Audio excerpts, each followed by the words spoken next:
कर बुंदेली पेश वार्ता में आपका स्वागत है। इस वक्त हम जहां खड़े हैं ग्राम पंचायत वडोदरा में, यहां पर आपकी बात मुलाकात हम कांग्रेस से जो उपाध्यक्ष हैं कांग्रेस से श्री नारायण रिछारिया जी, आपकी बात उनसे कराएंगे, मुलाकात कराएंगे और आने वाले आगामी विधानसभा चुनाव और बागेश्वर धाम ऐसे तमाम सवाल हैं जो उनसे हम करेंगे और उनसे जानने की कोशिश करेंगे।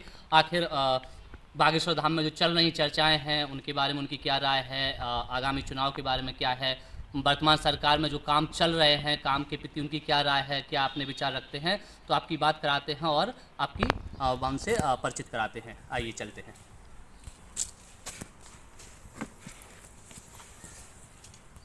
नमस्कार। नमस्कार। महाराज जी, बहुत बहुत स्वागत है आपका कि आपने हमारे चैनल के लिए टाइम दिया, अपना कीमती समय निकाला और आप हमारे चैनल पर रूबरू होने के लिए, जनता के सामने अपनी बात रखने के लिए आए हैं। तो महाराज जी, सबसे पहले आपसे सवाल करना चाहेंगे बागेश्वर धाम सरकार के प्रति, जो विवाद नागपुर से उठा और जाके एक राष्ट्रीय हो गया, एक राष्ट्रीय मुद्दा बन गया, राजनीति पार्टी से लेके, धर्म से लेके, जाति से लेके और अंधविश्वास और जादू टोना, इन तमाम सवाल के बारे में आपसे आप क्या कहना चाहेंगे?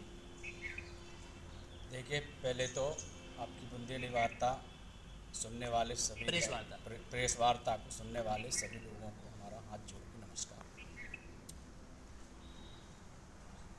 पूज्य धीरेन्द्र कृष्ण शास्त्री महाराज के विषय में नागपुर में एक संस्था द्वारा कुचक्र चलाया जा रहा है उनको बदनाम करने के लिए, चूँकि वो बुंदेलखंड के प्रसिद्ध संत हैं और हनुमान भक्त हैं। हनुमान जी की उनके ऊपर विशेष कृपा है और हनुमान जी की ही ताकत उनके पास है।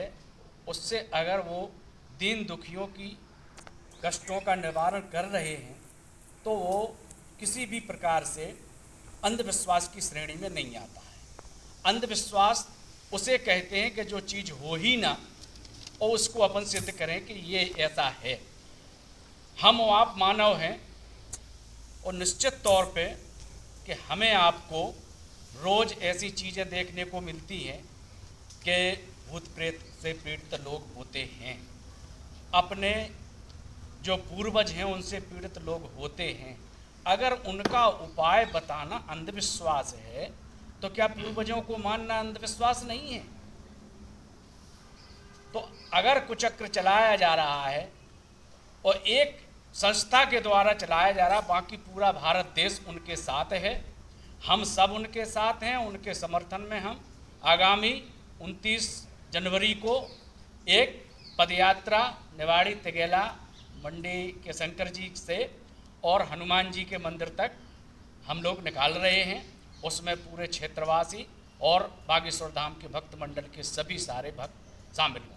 तो महाराज जी, देखिए, आपने जैसे कहा है कि मानना है संस्था है, एक गिने चुने लोग हैं जो उनके विरुद्ध ऐसा षड्यंत्र कर रहे हैं, आपका सीधे सीधे तौर पर यही कहना है। लेकिन आपसे आपने देखा होगा नेशनल टीवी है, जो नेशनल टीवी न्यूज़ है, उनमें एक चीज़ दिखाया जा रहा है कि कुछ जो माइंड रीडिंग करने वाले लोग होते हैं उन्हें बुला के वो बताया जा रहा है कि इस तरीके से भी काम किया जाता है। तो आपको क्या लगता है कि मतलब माइंड रीडिंग की जाती है क्या? क्योंकि आपसे बेहतर आपके जो परिवार के हैं उनके साथ रहते हैं, रोहित रिछारिया जी ना, है, तो वो उनके साथ रहते हैं, तो काफ़ी टाइम से उनके साथ में है, तो आपसे ज़्यादा, आपसे बेहतर कोई नहीं समझ सकता। और आपके यहाँ तो उनका आगमन भी हो चुका है, 2-3 बार हो चुके हैं, तो आप ज़्यादा अच्छे से बताते। तो आपको लगता है ऐसा कि कहीं ना कहीं माइंड रीडिंग का खेल भी है उसमें? खेल कुछ भी नहीं है, ये देवीय शक्तियों का कमाल है जो उनके पास हैं। वो जनता के लिए, दीन दुखियों के लिए उनकी सेवा में सादर समर्पित हैं। वो निःशुल्क और ये कर रहे हैं। अगर अंधविश्वासी तो वो लोग होते हैं जो अंधविश्वास फैलाते हैं कि मनी माइंडेड होते हैं, जो पैसे के लिए कुछ भी आपको प्रलोभन देंगे, कोई ऐसी चमत्कार दिखा देंगे। ये चमत्कार नहीं है, ये शक्तियाँ हैं। बागेश्वर बालाजी सरकार की उनके ऊपर कृपा है, उन्हीं की कृपा दृष्टि से और सन्यासी बाबा की कृपा दृष्टि से वो सारी जो लोगों की मनोभावनाएं हैं या जो उनसे अपेक्षाएं हैं उस पर वो जितना वो जबरदस्ती किसी। अच्छा, एक रुकना चाहेंगे, एक आपको नहीं लगता जैसे उन्होंने भी कहा है, एक नारा दिया था अभी रायपुर की जो कथा चल रही थी कि आप हमारा साथ दें, हम हिंदू राष्ट्र बना के देंगे। वो इस बात को लेकर राजनीति मुद्दा भी और राजनीतिक चर्चाएं जो बहुत तेज हो गई थी। तो मतलब आपको क्या लगता है, इसके बारे में क्या कहेंगे? देखिए साहब, हिंदू राष्ट्र का जहाँ तक सवाल है तो हिंदू राष्ट्र तो हिंदुस्तान कहते हैं इसको, भारत है तो हिंदू राष्ट्र तो है ही। अब इसको अलग से बनाने की मेरी समझ में कोई ज़रूरत नहीं है, मगर जो हिंदू हैं, जो सनातनी हैं, वो अपने धर्म को ईमानदारी के साथ माने और भारत देश में सभी धर्मों का समान बिल्कुल आदर है, सबकी बात सुनी तो जाए। कहीं ना कहीं मतलब हिंदुओं को टारगेट तो किया जाता है, ये आप भी जानते हैं। नहीं, अब हिंदू इसी तरीके से जैसे बागेश्वर वाले महाराज के ऊपर जो अंधविश्वास का वो लगाया गया आरोप, वो किन लगाया? वो भी तो हिंदू हैं। नहीं, वो ईसाई क्रिश्चियन है शायद। नहीं, तो अब जैसे बन गए, बने बनाए हैं, वो हैं तो हिंदू, बने बनाए हैं। जैसे मिशनरी जो अपने यहाँ आई हैं, धर्म परिवर्तन कराया है, अन्य धर्मों के लोगों को ईसाई बना रहे हैं, या और जो धर्म हैं उनके लोग इधर उधर हो रहे हैं। तो ये अपनी बातें वो अंधविश्वास में नहीं आती हैं कि हमारे ईश्वर ऐसे हैं, हमारा ये ऐसा है, तो वो भी तो अंधविश्वास है, वो भी तो प्रलोभन है। मगर हम इन सब चीज़ों को नहीं मानते हैं। सनातन धर्म के प्रेमी हम सब हैं, हिंदुस्तान हमारा है, और इसमें जो भी जितने भी धर्म के लोग रहते हैं उनका हिंदू धर्म की ओर से सबका स्वागत है, सबको उसमें बराबर। बागेश्वर वाले महाराज जी के पास भी अकेले हिंदू नहीं जाते, सब धर्म के पीड़ित जो लोग होते हैं, जिनकी जो अपेक्षाएं होती हैं, अपनी समस्याएं लेके उनके पास जाते हैं, और संभवतः जिनका निराकरण हो जाता है वो संतुष्ट होते हैं। वहाँ नहीं, तो अभी तो आपने देखा भी था कि मंच से ही जो सुल्ताना करके एक मुस्लिम महिला थी और धर्म परिवर्तन करके अभी हिंदू हो गई हैं, और राखी भी बंधवाई थी। बागेश्वर धाम सरकार के जो पंडित धीरेन्द्र के शास्त्री हैं, तो उन्हें राखी भी बंधवाई थी। तो इसके बारे में क्या कहेंगे? मतलब अदर जो दूसरे धर्म हैं उन्हें कहीं एक्सेप्ट करने के बाद उनकी समस्या का निराकरण किया जाता है कि उसी धर्म में रहते भी समस्या का निराकरण किया जाता है वहाँ पर? नहीं, ऐसा नहीं है कि उनको धर्म परिवर्तन कराने के बाद उनकी समस्या का समाधान होता है। अगर कोई करना चाहता है, हमारे परिवार में कोई शामिल होना चाहता है, तो उसका स्वागत करते हैं। बाकी सभी धर्मों के लोगों को समान उनके तो जो मित्र मंडली है वो मुस्लिम समुदाय से है, और आज भी वो सब उनके स्थान पर वहाँ बागेश्वर धाम में बराबर उनकी सहभागिता रहती है। वो उनसे पूछते हैं, उनकी सलाह लेते हैं, उनके एक दूसरे की वो मदद लेते हैं, देते हैं। तो ऐसा नहीं है कि वो धर्म परिवर्तन कराने के लिए कुछ कर रहे हैं, ऐसा कुछ नहीं है। ऐसा नहीं है। तो मतलब ये हुआ कि बागेश्वर धाम सरकार है, जहाँ पर जो नागपुर की संस्था थी अंधश्रद्धा निर्मूलन समिति के जो उपाध्यक्ष थे श्याम मानव, उनके द्वारा ये दिया गया था। बाद में कल परसों पुलिस का स्टेटमेंट आया, नागपुर पुलिस का। उन्होंने कहा कि हमने वीडियो देखने के बाद स्पष्ट कर दिया कि ऐसा कोई भी कृत्य नहीं किया गया, ऐसा कोई भी कार्य नहीं किया गया जिसके एवरेज में आज इसके संबंध में उनके ऊपर कोई कार्रवाई की जा सकती है। यहाँ से उनके ऊपर कुल मिला के जिनने टारगेट किया था, चैलेंज दिया था, क्योंकि उन्होंने चैलेंज दे रखा था। आपको भी पता है कि अगर हमारे 10 लोगों के नाम बता दें, बगल के कमरों में रखे चीज़ों के नाम बता दें, अगर इसमें 90% भी सत्ता होती है तो 30 लाख देंगे। तो एक ये भी कहा गया था कि कथा छोड़ के भाग आए हैं, कथा 2 दिन पहले ही बंद कर दी चैलेंज की वजह से। इस पर क्या कहेंगे? नहीं, चैलेंज की वजह से कथा बंद नहीं हुई। उनकी कथा 1 सप्ताह के लिए थी, और 1 सप्ताह में 7 दिन होते हैं, और 7 दिन में उनकी कथा समाप्त हो गई थी। उनका तो कहना था कि जैसे ही हमने चैलेंज किया तो महाराज जी कथा छोड़ के चले आए। अब कहने के लिए कोई भी कुछ कह सकता है, ये भी कह सकते हैं वो ये छोड़ के भाग गए। अगर वो छोड़ के भाग गए तो रायपुर में जब उनने आमंत्रित किया कि आप आइए, वो अपनी बात रखिए, और अगर उसमें हम फेल होते हैं तो हम सजा के हकदार रहें। नहीं, तो उन्होंने ये कहा ना, जो श्याम मानव हैं, उन्होंने ये कहा था कि जहाँ आपका जमाया काम है, जहाँ आपके ही लोग हैं, वहाँ नहीं। हम मतलब अलग से एक माहौल क्रिएट करेंगे जहाँ पे कोई नहीं होगा, केवल अपन 2-4 लोग होंगे, उनके भी लोग होंगे, वहाँ पे परीक्षा देना है। तो परीक्षा देना जरूरी है क्या? हिंदुओं को ही क्यों परीक्षा देना जरूरी होता है? परीक्षा तो समय समय पर हिंदुओं की होती ही रही है, ऐसा नहीं है। परीक्षा तो अगर किसी के पास कुछ है तो वो दिखना भी चाहिए कि है। बागेश्वर महाराज के पास कुछ है तो वो दिखाई देता है। उन्होंने कहा है कि हम आप होंगे, हम आप, जैसे हम आप बैठे हैं, हमारे आपके बीच में कोई बात हो जाए तो इस जगत संसार को कैसे पता लगेगा कि गलत कौन है, सही कौन है? तो वो तो सार्वजनिक होना चाहिए ना। फिर तो कल के दिन हम लोगों के तो वो दिमाग तो में ये बोल रहे हैं कि जहां आपका माहौल बना है वहां नहीं, अलग से ही एक माहौल क्रिएट किया जाए। अरे श्याम मानव को हम यहाँ चैलेंज दे रहे हैं कि वो एक कथा वार्ता करा लें, एक स्थान को निश्चित कर लें, यहाँ आ जाएं, हमारे गांव में आ जाएं, यहाँ आके उनको बिठा लेंगे और पूरा क्षेत्र जुड़ेगा। उनके सामने अगर वो फेल हो जाएंगे तो हम उनको मानना बंद कर देंगे, और नहीं तो उनके लिए जो सजा निर्धारित समाज करेगी वो उनको भोगना पड़ेगी। तो महाराज ये तो बागेश्वर धाम के लिए अपनी बात हुई है। अब आपसे बात करते हैं राजनीति, क्योंकि राजनीति अभी जो चुनाव है मध्य प्रदेश में, चुनाव लगभग 8 से 9 महीने के अंदर चुनाव आने वाले हैं, लगभग नवंबर के समथिंग में चुनाव अपने यहाँ पे आने वाले हैं। ठीक है, आप कांग्रेस से हैं और कांग्रेस से अभी से नहीं, बहुत पुराने आप कांग्रेस से हैं, तो क्या लगता है निवाड़ी कांग्रेस के जो पार्टी है उसमें कहीं ना कहीं फूट नज़र आ रही है हमें, आप क्या कहेंगे इस बारे में?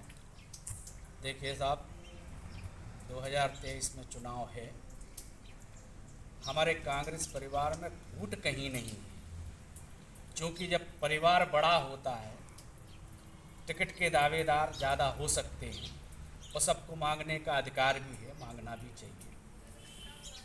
क्षेत्र के लोग और पार्टी के हमारे जो वरिष्ठ नेतागण हैं, आदरणीय कमलनाथ जी हैं, सोनिया जी हैं, खड़गे साहब हैं, ये तय करेंगे कि किसको प्रत्याशी बनाना है। जिसको प्रत्याशी बनाया जाएगा, पूरे कांग्रेस का एक एक कार्यकर्ता सब साथ रहेगा और सब वो प्रत्याशी की मदद करके उसको अपनी बार विजय श्री दिलाएंगे। अभी राहुल गांधी ने जो है कि भारत जोड़ो यात्रा चलाई थी, तो क्या लगता है मतलब भारत पहले से जुड़ा नहीं है, मतलब भारत को जोड़ने की ज़रूरत है, फूटा हुआ है कहीं, मतलब कोई फूट है?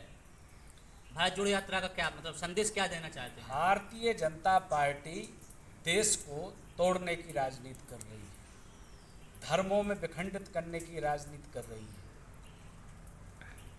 उत्तर से लेके दक्षिण तक जिस तरीके से भारतीय जनता पार्टी का कुचक्र चलता है, उसको देखते हुए हमारे नेता राहुल गांधी ने पद यात्रा निकालने का निश्चय किया और वो कन्याकुमारी से लेके कश्मीर तक, कश्मीर पहुंचने ही वाले हैं, पहुंच गए हैं। 36 तारीख को अंतिम दिन है उनकी यात्रा का। तो उन्होंने जो यात्रा निकाली है, तो आपसी भाईचारा, एक संस्कृति का जुड़ाव, उत्तर भारत, मध्य भारत, पूरे देश को जोड़ने का काम वो कर रहे हैं, सारी भाषाओं को जोड़ने का काम कर रहे हैं, सारे मजहबों को जोड़ने का काम कर रहे हैं, और निश्चित ही उससे हमारी पार्टी को और देश के आम लोगों को भविष्य में बहुत बड़ा फायदा होने वाला है। अच्छा, यहाँ आपको रोकेंगे। अभी कश्मीर में 2 दिन पहले ही जो आपके कांग्रेस के वरिष्ठ नेता हैं दिग्विजय सिंह, उन्होंने एक बयान दिया था सर्जिकल स्ट्राइक को लेकर कि सरकार सर्जिकल स्ट्राइक के बारे में बात करती है लेकिन सबूत नहीं देती है। आपको लगता है कि इस तरीके की बयानबाजी होना चाहिए? नहीं, इस तरीके की बयानबाजी सेना के ऊपर तो नहीं होना चाहिए। सेना की बदौलत ही हम आप खुली हवा में सांस ले रहे हैं। वो किन परिस्थितियों में सीमा पर जमे हुए हैं, पूरा देश उनके साथ है और उनकी जो सेवाएं हैं उन पर संदेह का कहीं कोई कारण नहीं बनता है। ये दिग्विजय सिंह की अपनी बात हो सकती है तो उन्होंने किस संदर्भ में ये बात कही है, सेना के ऊपर कभी कोई लांछन। तो इसीलिए तो अभी भोपाल के हुजूर विधानसभा सीट से जो सोमेश्वर शर्मा बीजेपी के विधायक हैं, उन्होंने फिर उन पर पलटवार भी किया था, बात भी की गई थी। तो सेना के बारे में लगता नहीं कि इस तरीके की बात होनी चाहिए। ठीक है, इसके बाद वो तो ठीक है, अब अपने निवाड़ी में आते हैं। निवाड़ी को जिला बने हुए 4 साल हो गए हैं, ठीक है। अगर लेकिन निवाड़ी को अगर देखा जाए उस तरीके की जो ज़िले में एक सुविधा होनी चाहिए, ज़िला में एक विकास होना चाहिए, वो हमें लगभग कहीं दिखाई नहीं देता है। आप इसके बारे में क्या कहेंगे? निवाड़ी को जिला बने 4 साल से अधिक। हाँ, निवाड़ी जिला बनाने की जो मांग थी वो कांग्रेस पार्टी की थी और हमारे नेता जो वरिष्ठ नेता हैं उन्होंने ये आश्वासन दिया था कि जिला हम बनाएंगे, मगर बीच में बीजेपी के शासन था, मुख्यमंत्री आए, उन्होंने वो हमारा मुद्दा क्रेडिट बोले गए। है और वो उन्होंने जिला बना दिया, हमने उसका स्वागत। जिला बनना सब कुछ नहीं है, जिले का विकास होना बहुत महत्वपूर्ण चीज़ होती है। जी। आपने देखा होगा कि अभी तक कलेक्टेड का शिलान्यास हुए ही 1 साल हो गया है और 1 साल में अभी तक एक पिलर आपको अगर दिखाई दे जाए तो बोलना कितना अच्छा विकास हुआ है। यहाँ के जो जनप्रतिनिधि हैं, विधायक हैं, वो कहते हैं हमने विधायक बन के विकास कराया। वही विकास तो ढूंढ रहे हैं ना, विकास कहाँ है, कहाँ मतलब रुक गया है, कहाँ है विकास, दिखाई तो कहीं नहीं दे रहा है। वो विकास हुआ है भारतीय जनता पार्टी के नेताओं का, क्षेत्र का विकास नहीं हुआ है। अगर किसी गांव में सड़क डल गई है, सीसी सड़क डली है, तो वो विधायक का विकास नहीं कहलाता है या मध्य प्रदेश सरकार का विकास नहीं है, वो रूटीन विकास है, ग्राम पंचायतों का काम है। वो तो ये बताएं कि हम कौन सा बहुत बड़ा कारखाना लेके आए, कौन सी अच्छी एजुकेशन के मामले में कौन सी अच्छी कोई कॉलेज वगैरह खुलवाए हमने, कहाँ पर बैतवा जामने का पुल कांग्रेस शासन की देन है, जो अब बना है उसका फीता काट गए हैं गडकरी जी आए थे। गडकरी जी फीता काट गए हैं, शिवराज जी काट गए। चलो ठीक है, बुनियाद हम लोगों ने रखी, अगर उनने फीता काट लिया कोई बात नहीं, अपने क्षेत्र के लोगों को सुविधा मिल गई है, ये अच्छी बात है। मगर विकास जिले का जिस गति से होना चाहिए वो विकास आज तक नहीं हो पाया है। एक तो सारे ऑफिस ही निवाड़ी में नहीं खुल पाए, आरटीओ तो आज तक नहीं बैठा। आरटीओ नहीं, बहुत सारे ऑफिस ऐसे हैं जो नहीं खुले। सिर्फ कलेक्टर और एसपी बैठने से लोगों की समस्याओं का समाधान नहीं होता है। जो और कार्यालय हैं जिनसे बेरोजगार, अब जैसे रोजगार कार्यालय है निवाड़ी में नहीं है, जो बच्चे हैं गरीब परिवार के हैं, अब वो टीकमगढ़ जाएंगे, किराया भाड़ा लगाएंगे, 2 दिन वहाँ परेशान होंगे, हो सकता है उनको पंजीयन उनका ना हो पाए, तो वो परेशान हो रहे हैं। एजुकेशन के जितने भी काम होते हैं सारे वहीं से हो रहे हैं, स्वास्थ्य विभाग के जितने काम हैं वो सारे टीकमगढ़ से हो रहे हैं। निवाड़ी में सिविल लगता है जैसे आज भी तहसील हो, जिले जैसा कोई कहीं कुछ दिखाई नहीं देता है। और अच्छा, जिला में और तो ऑफिस तो ठीक है, एक हल्की बात, एक छोटी सी मतलब सब जिला में क्या गांव-गांव भी होना चाहिए शौचालय। निवाड़ी में एक शौचालय बना हुआ है कॉलेज के जस्ट बगल में, आज तक खुला हुआ नहीं देखा। और बाकी तो जैसे बस स्टैंड है वो भी नहीं है, और शौचालय वैसे होना चाहिए क्योंकि बाहर से जो लोग आएंगे, सवारी आ रही हैं, लगभग 4-6 जगह के लिए वहाँ से लोग निकलते हैं, झांसी, टीकमगढ़, टहरौली, मऊरानीपुर, तमाम जगह, मतलब एक कह सकते एक हब है निवाड़ी यात्रा के लिए। अपने यहाँ बाहर जाने के लिए निवाड़ी ही मेन टारगेट होता है, लेकिन यहाँ ना तो प्रतीक्षालय है यात्रियों के लिए, ना ही शौचालय है यात्रियों के लिए। तो इसके लिए सरकार से आप कभी बात हुई है इन लोगों से कि करना चाहिए, आप लोगों ने कभी पहल की है इसके लिए, कैसा होना चाहिए? समय समय पर कांग्रेस पार्टी ने धरना प्रदर्शन किए हैं कि यहाँ की जो मूलभूत सुविधाएं हैं लोगों को मिलना चाहिए। बाहर से पूरे ज़िले से लोग आते हैं, कभी कभी उनको रुकने की भी ज़रूरत पड़ती है, तो रैन बसेरा की व्यवस्था नहीं है, शौचालय नहीं है। अगर महिलाओं को टॉयलेट जाना है तो टॉयलेट का सहारा मिल गया तो ठीक है, अन्यथा वही खुले वाला वो है कि कई जगह देखेंगे, या नहीं मिली जगह मजबूरी है क्या, जो उनकी मर्यादा है वो तार तार होती रहती है, मगर जनप्रतिनिधियों को दिखाई नहीं देता है। अब निवाड़ी नगर पंचायत में तो आप लोगों ने, कांग्रेस वालों ने मांग की है कभी इसके लिए? हाँ मांग की है। क्या जवाब दिया उन लोगों ने? कुछ जवाब आया सरकार की तरफ से? सरकार का कोई जवाब नहीं। हाँ बनवा देंगे, बनवा देंगे। रोजगार और बेरोजगारी तो एक पहलू है। रोजगार कितना है आंकड़े भी सार्वजनिक करने से अब तो मना हो गया, आंकड़े भी सार्वजनिक नहीं हो रहे हैं कि कितने प्रतिशत रोजगार है, कितने प्रतिशत बेरोजगारी है। और शिक्षा का व्यवसायीकरण बहुत ज़्यादा है, समझ रहे हैं। जो ग्रामीण स्कूल हैं, सरकारी स्कूल हैं, वो बंद होने की कगार पर हैं क्योंकि वहाँ शिक्षक ही नहीं है। शिक्षक हैं तो सुविधाएं नहीं हैं, स्कूल की व्यवस्थाएं ऐसी हैं कि कुछ प्राइवेट स्कूल के मुकाबले सरकारी स्कूल की व्यवस्था अच्छी नहीं है। तो क्या लगता है आपको शिक्षा के क्षेत्र में क्या करना चाहिए? और आपके जैसे आपकी सरकार भी आती है तब क्या आप करेंगे इस बारे में? देखिए साहब, निवाड़ी में सबसे अधिक एक चीज है भ्रष्टाचार। निवाड़ी जिले के बराबर भ्रष्टाचार आपको पूरे मध्य प्रदेश में कहीं भी नहीं मिलेगा। चाहे राशन घोटाला हो, अभी खबर चाहे आंगनबाड़ी में घोटाला हो। आप तो ये देखिए कि घोटाले ही घोटाले हर जगह हो रहे हैं, भ्रष्टाचार हो रहा है। यहाँ जो अधिकारी कर्मचारी हैं, अगर गलती से कोई ईमानदार आ गया और वो भ्रष्टाचार नहीं करता है तो उसको रातों रात हटा दिया जाता है। अभी आप देखिए 5 साल में 8 कलेक्टर बदल गए। हम भी यही बात आपसे पूछना चाह थोड़े टाइम बाद पूछने ही वाले थे। ऐसी क्या वजह है कि कोई भी कलेक्टर 8 महीने से ज़्यादा निवाड़ी में नहीं रुक पाता है? आखिर कहाँ समस्या है ऐसी कि कोई समस्या क्या है? भ्रष्टाचार में शामिल वो नहीं हो पाता है। उसको जिम्मेवारी उसकी है जो कि हम इस जिले का विकास करें। भारतीय जनता पार्टी के जो नेता हैं वो चाहते हैं कि हमारा विकास हो। जो सरकारी ज़मीनें पड़ी हुई हैं उन पर हमको कब्जा दिलवाए जाएं, हमारी ज़मीनों का तलबदल करवाया जाए, जो घोटाले हो रहे हैं उन पर पर्दा डाला जाए। जो कलेक्टर उनकी बात नहीं मानता है तुरंत उसका ट्रांसफ़र करा दिया जाता है, दूसरा कलेक्टर आता है, महीने 2 महीने 4 महीने वो अपनी ईमानदारी से जब तक काम करने की उसमें आता है उसका ट्रांसफ़र कराने का।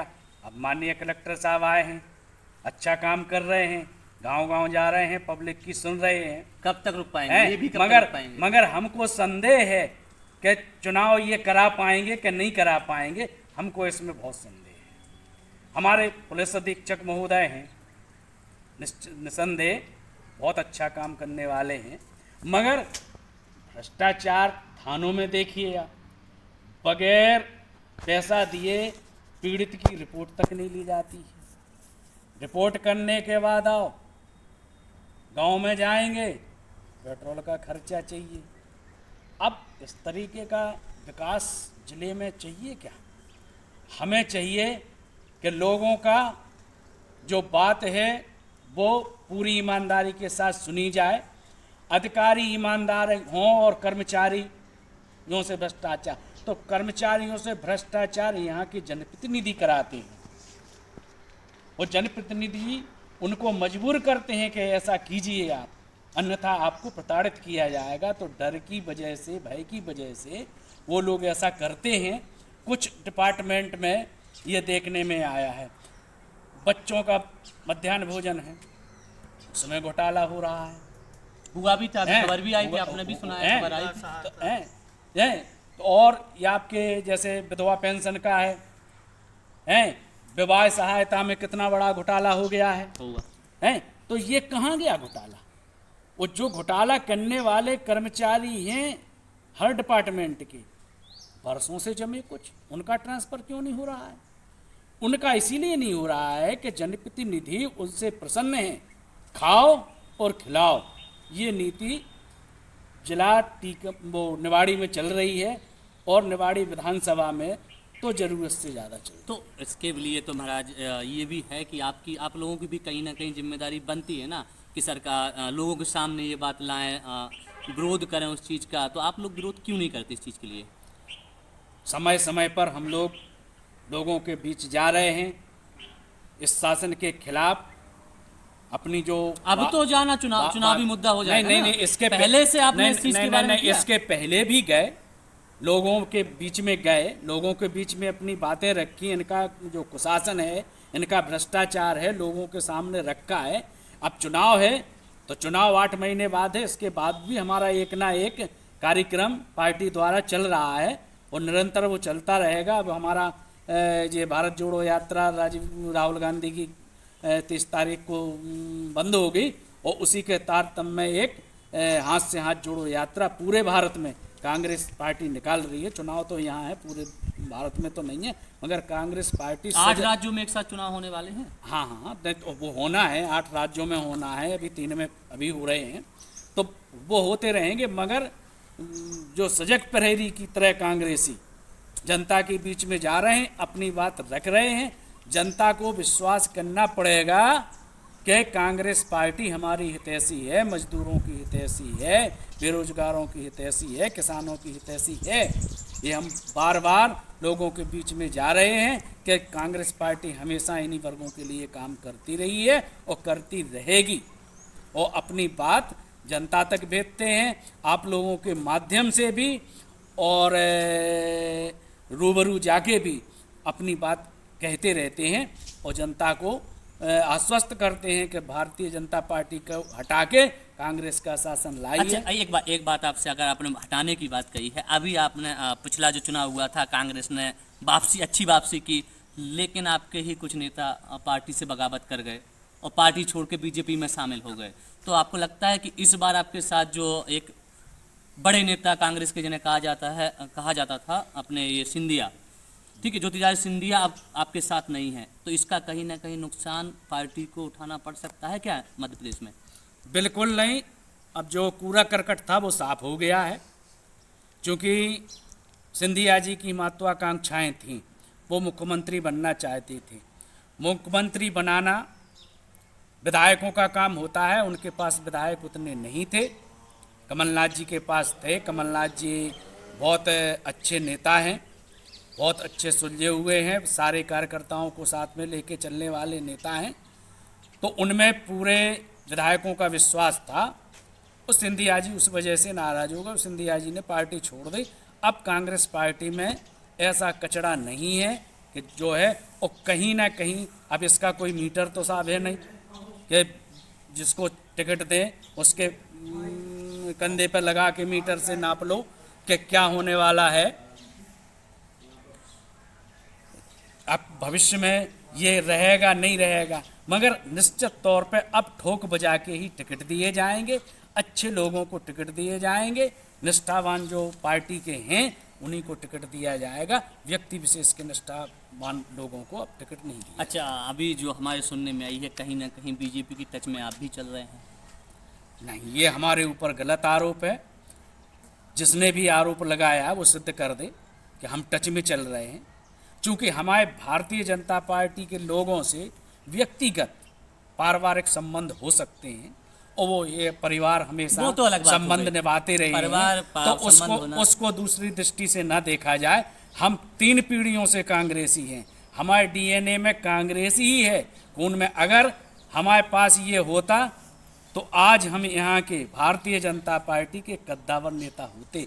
अगर हम चले जाते, हमारे पास बीजेपी का ऑफर बहुत पहले आया था कि आप हमारी पार्टी में टच में आइए। होने का एक हमें ऐसा सुनने में आया था कि आप टच में हैं, बीजेपी की जो मंत्री हैं, नाम तो हम नहीं लेंगे, उनके टच में आप चल रहे हैं, आपकी बातचीत चल रही है, हो सकता है चुनाव से पहले आप बीजेपी ज्वाइन कर लें? नहीं नहीं नहीं, ये सब जैसे संबंध है, मंत्रियों से संबंध है या विधायकों से संबंध है, सांसदों से संबंध है, तो वो व्यक्तिगत संबंध है, वो व्यक्तिगत तक ही वहीं तक सीमित हैं, उससे पार्टी से कोई लेना देना नहीं है। ना हम उनका राजनीतिक लाभ लेते हैं, ना अपनी कोई बात कहते हैं। हम पार्टी के निष्ठावान कार्यकर्ता हैं और सदैव कांग्रेस पार्टी में ही रहेंगे, इसी में मरेंगे। अच्छा, ये बताइए कि निवाड़ी विधानसभा में आप कांग्रेस के 3 लोग हैं जो टिकट के दावेदार माने जा रहे हैं, ठीक है? अभी अच्छा, एक बात इससे पहले आपसे एक बात पूछेंगे कि जो आपके यहाँ से निवाड़ी से रजनीश पटेरिया के द्वारा घर घर जाके लोगों के बीच जाके संवाद करना, बात करना, एक यात्रा निकाली जा रही है, उसमें ना तो आप कहीं नज़र आए हैं, ना पुराने जो आपके प्रत्याशी थे सुरेंद्र बॉक्सी, ना वो कहीं नज़र आए हैं, तो कहीं ना कहीं मतभेद तो है। नहीं नहीं, ये आपको दिखाई देता है कि मतभेद है। वो यात्रा जो निकल रही है वो उसके प्रभारी बने हुए हैं, उनके उसमें निकल रही है, समय समय पर हम लोग जाते हैं और सब लोग उस यात्रा में भी शामिल होते हैं। ऐसा नहीं है कहीं मतलब ऐसा हमने भी बहुत काफ़ी कवर की, लेकिन कहीं ज़्यादा दिखे, आप दिखे ही नहीं हमें, तो कुल मिला के दोनों लोग नहीं दिखे। हो सकता है उस दिन हमारा कहीं दूसरी जगह का कार्यक्रम हो जिस दिन आप गए हों और ना दिखे हों, मगर ऐसा नहीं है। वो कांग्रेस पार्टी का अगर आयोजन कहीं हो रहा है तो उसमें हर जगह हमारी सहभागिता रहती है। अब निवाड़ी में चुनाव होंगे, टिकट के लिए 3 लोग दावेदार बताए जा रहे हैं, तो टिकट किसे मिल सकता है लगभग? अब दाम मिलने की तो कोई कह नहीं सकता है कि कांग्रेस पार्टी का टिकट किसे मिलेगा, मगर जिसे मिलेगा सब लोग मिलके उसको जिताने की भरसक कोशिश करेंगे। तो इस बार निवाड़ी में जो है कांग्रेस में अगर टिकट आपको दिया जाए या रजनीश पटेरिया या बॉक्सी, तो तीनों लोग आपस में मिलकर एक दूसरे का साथ देंगे कि औपचारिकता पूरी की जाएगी? नहीं नहीं नहीं, दिल से साथ देंगे, दिल से साथ देंगे। ऐसा नहीं है कि औपचारिकताएं, इसमें औपचारिकता का क्या काम है? औपचारिकताओं में तो यहाँ बीजेपी का शासन आ गया। अभी अभी आपने देखा पृथ्वी पर जो अपनी विधानसभा से लगी हुई सीट है पृथ्वी पर, वहाँ पर जो वॉलीबॉल प्रतियोगिता है हर टाइम मतलब हर साल की जाती थी विजय सिंह राठौर के द्वारा, ठीक है। लेकिन इस बार बीजेपी ने खेल उल्टा कर दिया, वहाँ पर पहला अपना आयोजन कर लिया, इनको मंजूरी नहीं दी। तो इसके लिए आप क्या देखें? अभी कमलनाथ भी आए थे पृथ्वीपुर में, तो इसके लिए आप क्या उसके लिए कहेंगे?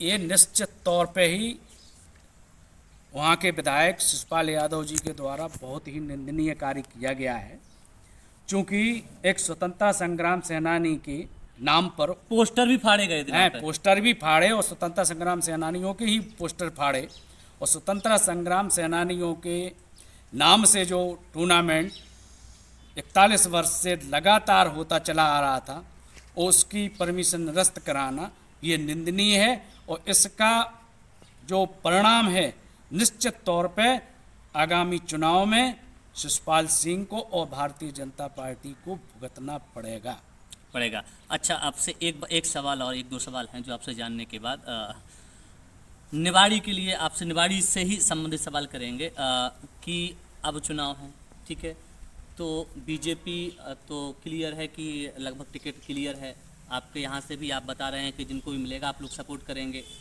तो इसमें क्या लगता है कि अगर आपकी सरकार बनती है, आपका विधायक यहाँ से जीतता है, तो सबसे पहले आपका विकास का मुद्दा क्या होगा? सबसे पहले किसानों का जो कर्ज माफ़ करने की कमलनाथ जी ने पहले 27 लाख किसानों का कर्जा माफ़ भी हुआ था, और जो छूटे हुए किसान हैं माफ़ हुआ था, कुछ का वापस हो गया? वो तो नहीं नहीं नहीं, ये तो गलत ये अफवाहें फैलाई जाती हैं कि वापस हो गया है। जिनका माफ़ हुआ है उनके पास डॉक्यूमेंट हैं, सरकार के पास है, सरकार मानती है। विधानसभा तो झूठ नहीं हो सकती है, विधानसभा में सरकार ने ही पटल पर रखे हैं कागजात। तो 27 लाख लोगों का कर्ज माफ़ हुआ किसानों का, और जो शेष बचे हुए हैं उनका कर्ज माफ़ होगा। गांव-गांव में गौशालाएं बनेगी, हर पंचायत में बेरोजगारों को रोजगार उपलब्ध कराया जाएगा।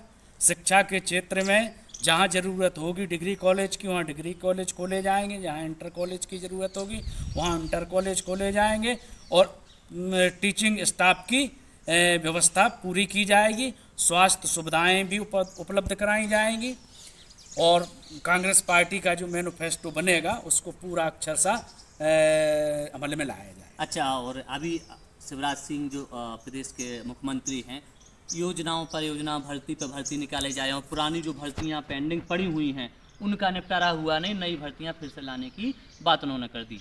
इसके बारे में क्या कहेंगे? मतलब योजना तो आती हैं, भर्ती निकलती है, लेकिन भर्ती की नहीं जाती है, नौकरी दी नहीं जाती है, और फीस वसूल ली जाती है। देखिए साहब, एक अपने यहाँ बुंदेलखंड में एक कहावत है कि शक्कर की बतासा बनत, बातन की बतासा नहीं बनत। तो जे शिवराज सिंह अकेली बातें करते हैं, घोषणाएं करना तो बहुत हल्का काम है। और हमारी पार्टी के हमारे वरिष्ठ नेता कहते रहते हैं कि शिवराज सिंह तो नारियल जेब में रख के चलते हैं, जहाँ खड़े भय वहीं फोड़ देते हैं, और वहाँ होता कुछ नहीं है। तो ये तो सब चीज़ें भारतीय जनता पार्टी के लोगों से आपको पूछना चाहिए कि आपकी जो घोषणाएं होती हैं वो अमल में क्यों नहीं लाई जाती हैं। मगर कांग्रेस पार्टी जो कहती है वो करती है, और बेरोजगारों को रोजगार दिया जाएगा, शासकीय जो नौकरियां खाली पड़े पद हैं उनको भरा जाएगा, और ईमानदारी से भरा जाएगा। पुरानी पेंशन जो है कर्मचारियों की उसको बहाल किया जाएगा। अभी 4% जो है महंगाई भत्ता बढ़ा तो दिया है उन्होंने? नहीं, भत्ता 4% बढ़ाना कोई बड़ी बात थोड़ी है, ये तो कम है, अन्य स्टेटों से तो बहुत कम है। भारत सरकार जो बढ़ाती है, मध्य प्रदेश वाले कहाँ देते हैं? 2 साल बाद देते हैं, और वो भी उसको आधा। अगर वहाँ 7% बढ़ेगा तो यहाँ 4% बढ़ाते हैं। तो इतना भेदभाव क्यों किया जाता है? मध्य प्रदेश के भी कर्मचारी हैं, उनके भी बाल बच्चे हैं, उनकी भी व्यवस्थाएं हैं, तो उनके साथ भेदभाव क्यों किया जाता है? अगर आप यहाँ से विधायक कांग्रेस का होता है तो क्या निवाड़ी के लिए मेडिकल कॉलेज की मांग की जाएगी? निश्चित तौर पे की जाएगी। अभी आपने अच्छा सवाल पूछा है।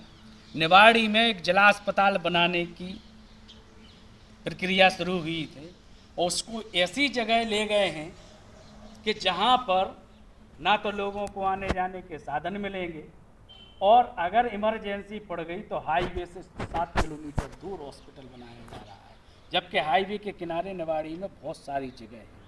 निवाड़ी में कलेक्ट्रेट भी गलत जगह बन रही है। निश्चित तौर पर वो तिगेला के आसपास बनना चाहिए। एक जो नगर सेठ की बगिया कहलाती थी वो शासन की ज़मीन है, लीज पे है, और शासन उसको कलेक्टर चाहे तो उसको लीज को निरस्त करके वो ज़मीन शासन के हित में उपयोग की जा सकती है और यहाँ कलेक्ट्रेट निश्चित तौर पे बहुत अच्छी रहती है। मेडिकल सुविधा यहाँ पे स्वास्थ्य सुविधा आपने देखा होगा निवाड़ी में ऐसी बहुत सी सुविधाएं हैं जो नहीं हैं, और उनमें सबसे ज़्यादा अगर हमारे हिसाब से पूछा जाए तो हम सबसे ज़्यादा मेडिकल चिकित्सा सुविधा की सबसे ज़्यादा रेफर करते हैं। तो निवाड़ी में व्यवस्थाएं होना चाहिए, बड़े डॉक्टर होना चाहिए, हॉस्पिटल के लिए व्यवस्था होनी चाहिए, ये सारी चीज़ें नहीं हैं। अब यहाँ कोई बीमार हो जाए झांसी जाना पड़ जाए, ग्वालियर जाओ, दिल्ली जाओ, लेकिन यहाँ व्यवस्था नहीं है। तो सबसे पहले आपकी सरकार की ओर से क्या प्राथमिकता दी जाएगी इस चीज़ के लिए? निश्चित तौर पे हम लोगों का एक ही विजन चलेगा निवाड़ी के लिए कि स्वास्थ्य के लिए मेडिकल कॉलेज हम लोग खुलवाएं और अपने जो हमारे जो आगे भावी मुख्यमंत्री हैं कमलनाथ जी, उनके मैनिफेस्टो में भी जुड़वाने की ये भी से ही तैयारियां हैं और निश्चित तौर पर जुड़वाई जाएंगी। तो अभी आप जो सुन रहे थे श्री नारायण रिछारिया जी को हमारे साथ सुन रहे थे, बातचीत चल रही थी, उन्होंने ऐसी बहुत सी बातें बताई हैं, सरकार की कमियां बताई हैं और कहा भी है कि अगर उनकी सरकार बनती है, निवाड़ी से उनका विधायक होता है, तो कहीं ना कहीं निवाड़ी के लिए ऐसी बहुत सी विकास की योजनाएं हैं जो कांग्रेस सरकार में यहाँ निवाड़ी वालों को सौगात के तौर पर मिलने वाली हैं। कैमरामैन जितेंद्र के साथ दीपेन ठाकुर की रिपोर्ट।